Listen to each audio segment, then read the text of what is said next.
Hello, I'm Ismail Estopa and this is my submission to NUR 642 signature assignment. Here I will first give you a short synopsis of the case and why my patient decided to come and see me for counseling. I will detail the three different therapies that I will utilize for my patient and define each accordingly. Also, I will discuss why I picked these methods. I will also briefly describe my patient's cultural background and how I take this into consideration during treatments. The patient is a 21-year-old male who is a second-generation Filipino immigrant living in California. He is currently an undergraduate scholar in a well-known Southern California university. He is living with his family, which initially included his father, mother, and older brother. Unfortunately, last year his mother suddenly passed away. The patient feels quite close to his mother and has been grieving the sudden passing, but is also feeling enormous amounts of pressure to keep going to university and obligated to take care of his father who is grieving as well. His older brother moved out of the house a few months before his mom passed away and is not able to help, so the patient feels trapped.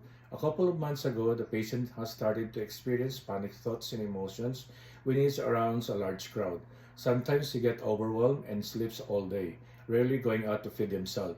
The patient also expresses fear of getting hurt or being robbed on his way to school because of being an Asian. He still goes to his classes but does not engage in any further social activity. Aside from the anxiety, the patient is also feeling angry at his brothers for abandoning their family. He expresses his fear to move out of the apartment for his own mental health. He knows that his father will understand this decision, but he is crippled with guilt of leaving him at this time. This is the reason patient decided to go to counseling to talk through his feelings and decisions and to cope with the situation.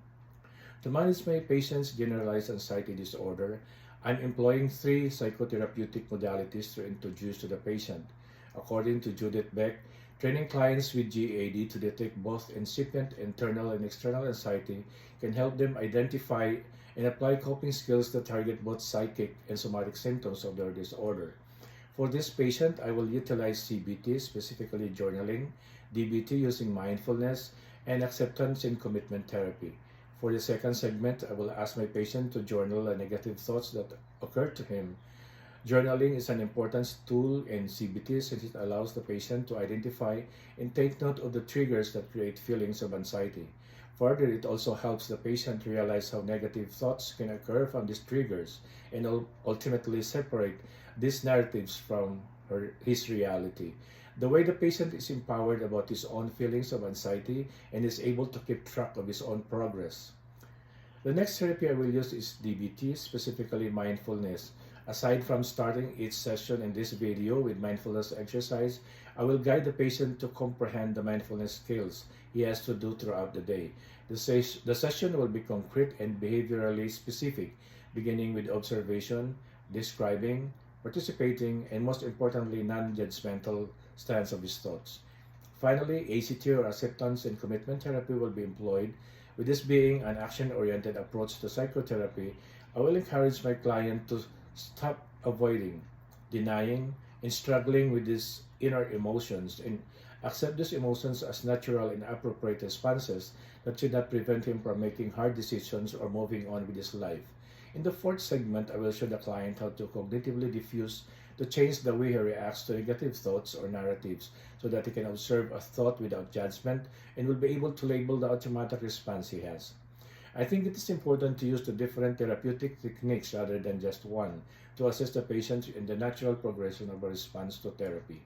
The patient needs to identify first his internal and external worries that start his anxiety and then continue identifying his responses to them through journaling. Then the mindfulness technique will help his long-term and short-term response to handling the stressful and worrying moments in his present-day life so that he can cope better with these events. This assessment is based on suggestion by Beck and Sadok et al., who advocate for therapy as an ever-evolving formulation of the patient's problems and providing methods to cope. The collaboration and active participation between therapist and patient is critical in seeing the patient succeed. So I believe these three modalities will allow the patient to be an active participant in his own care and empower him to take charge of his own healing.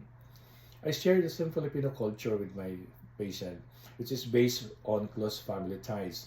I understand the patient's feeling of responsibility and guilt about moving out with his father's apartment since he is also grieving for the sudden loss of his wife. There's also the concept of utang na loob or owing someone that Filipino children are embedded with, which means that we have to give back and take care of our parents during their old age. So the patient's feelings of anger toward his brother is also cultural because he feels that he should be obligated to take care of their father too. Yet the patient also has conflicting feelings about the need to move out of the apartment for his own mental health. His plan is to move into university housing, which is not actually far from his father and still intend to take care of him while he has his own space to heal from his mother passing. I believe some parts of the session will be met with some resistance. Therapy and counseling are not common treatment for Filipinos, even Filipino Americans. My cultures like to keep our problems to ourselves or within the family. So I think that will be the most challenging barrier of our sessions. But we'll employ what Beck suggests, which is to establish a therapeutic relationship with the patient all throughout the three sessions so that we establish trust and openness with each other.